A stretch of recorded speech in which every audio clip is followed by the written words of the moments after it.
exactly the qualities we see in Manna. From the very beginning, she has brought her talent to our city, to our club and our city. She published a series of Chinese-English bilingual children's books and many essays and short stories, and many have won awards.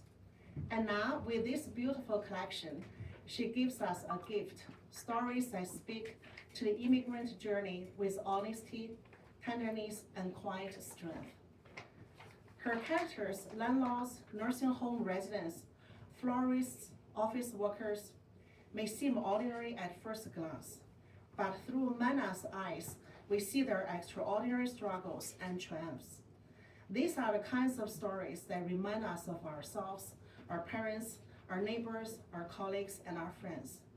They remind us that we are not alone in navigating questions of identity, belongings, and hope.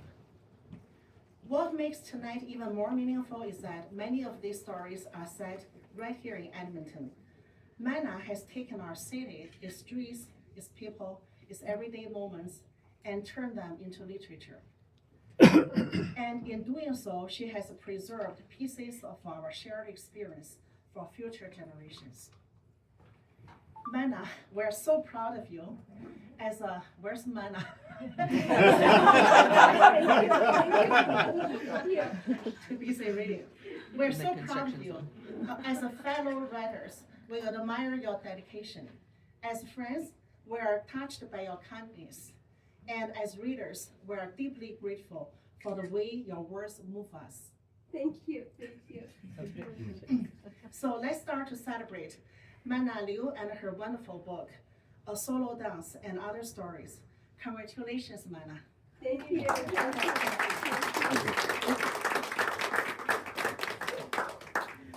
Okay, now we're going to welcome Manna to come over here to share her story writing experiences from Chinese language roots to publishing her first English book. Thank you. Thank you.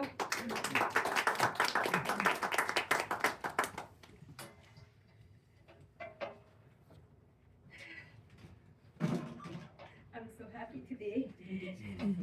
And good evening, friends, colleagues, and guests. Thank you so much for coming to my book launch today. Writing a solo dance has been more than just put stories on paper. It has been a way to record my own journey of living a new land and of finding my place between languages and cultures. This book is about immigration, culture, and identity. The title Solo Dance may sound like a lonely dance, but look around. See all of us here. I know this dance is not lonely at all. I hope as you step into the page of the book, you will also find a part of your own story reflected in it. Many people ask me why I came to Canada.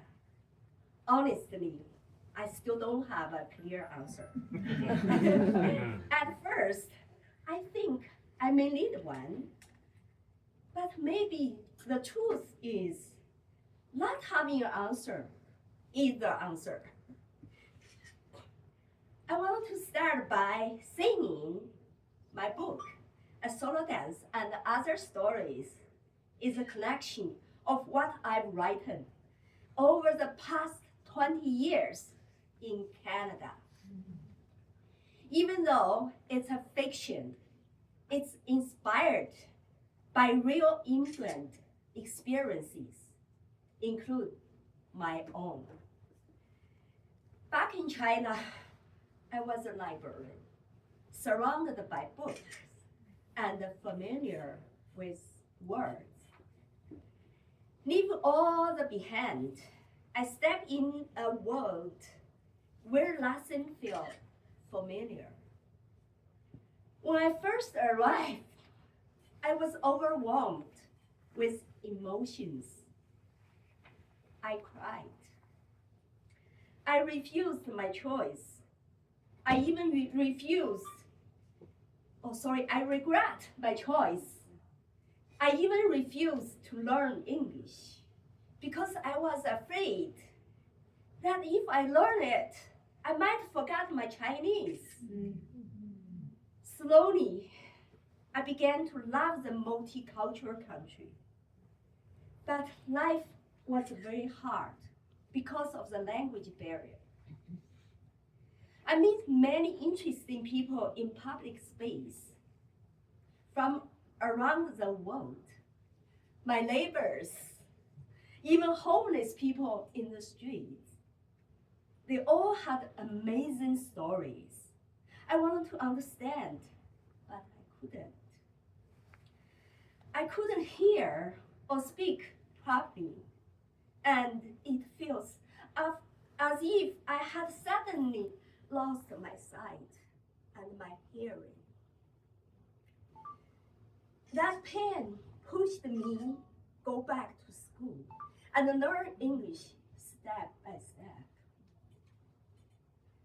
A friend who is a linguist once told me, it's not enough to just learn the language.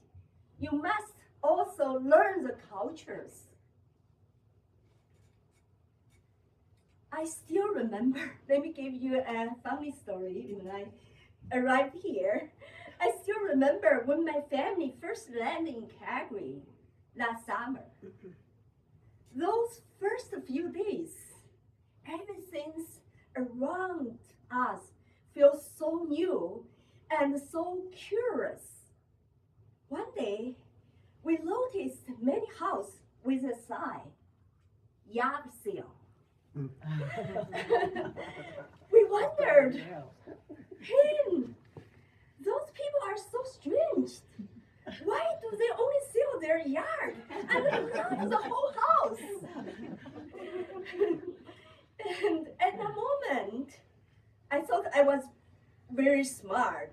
I said, maybe someone just wants to buy the yard so they can grow vegetables and flowers. So for a while, I almost believed Canadians were really selling their yards. Of course, I finally learned what a yard sale real meant later. Have you ever had funny stories like that when you learn a new language? And that little moment taught me something important. Language and culture are inseparable. We may know the two words, yard and sale, on their own. But when you put them together, they become part of culture. And that's exactly what my book is about. So I volunteered in our community and went on campus, joined activities, and I ran for student council. This experience opened door for me. They gave me stories, people, and memories that became part of my writing. For example, when I volunteered at a senior house, one elderly lady held my hand and told me about her childhood in Europe during the war. Her story was full of pain and courage. And in that moment, I realized that immigrants, no matter where we came from, share the same longing for dignity and belonging. Immigrant life is never easy, especially for the first generation. Imagine leaving your home, your job, your family, and move to a place where you don't know the language, and no one recognizes your education. You must find a job, rent a place, and survive on your own. This is a real life for many immigrants. But with time, people find stability and their children grow strong in the multicultural society. The main story in my book, A Solo Dance, is about a Chinese dancer caught between Eastern and Western cultures. The solo dance represents loneliness and strength, the courage to move, to express, and to grow, even when alone. The character is representative of many immigrants and the cultural conflicts she faces are both accident and inevitable. A solo dance is not just one story in this book. It's more of a symbol. Learning to understand, accept, and grow through these challenges is exactly why I wrote this book. There's no doubt that my cultural background has shaped my writing. Growing up in a Chinese environment, I learned to see the world through our values.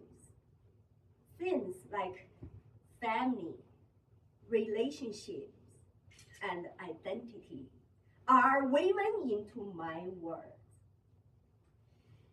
But living in Canada exposed me to cultural phenomena and social realities I wouldn't have seen back home. These cross-cultural experiences has broadened my perspective and given me inspiration and differ from writers with a single cultural background. My identity is shaped by two cultures. From Chinese culture, I learned family values and sensitivity. From Canada, I learned openness and critical thinking. These marks enrich my writing. As Chinese Canadian writers, we have a unique advantage. We can experience life in a foreign land from an outsider's perspective. This closeness isn't just about language. It's about the cultural and the emotional impact and the connection it brings together. Publishing in both Chinese and English allow more readers to connect, emphasize, and understand each other. I've been inspired by Alice Munro, who showed me that ordinary lives have deep meaning, and by Jack London, who proved it's never too late to learn and create. Now I'm exploring new writing style, like second person narration, while keeping my focus on immigrant culture. Through our solo dance and other stories, I hope readers can better understand the lives of immigrants, especially the inner world of Chinese immigrants living between two cultures. I have always believed that literature should not be an isolated island. The immigrant stories we tell are not meant only for our own community, not only for our own community, but for the society, especially the experiences of first generation of immigrants. Their struggles and efforts are deeply shared. No matter where you come from, the shocks and the growth brought by cross culture deserved to be seen. Even when dancing alone, we can still share real feelings, touch hearts, and build understanding. This is a message I want to give to every readers. Thank you for coming and for your support. Thank you.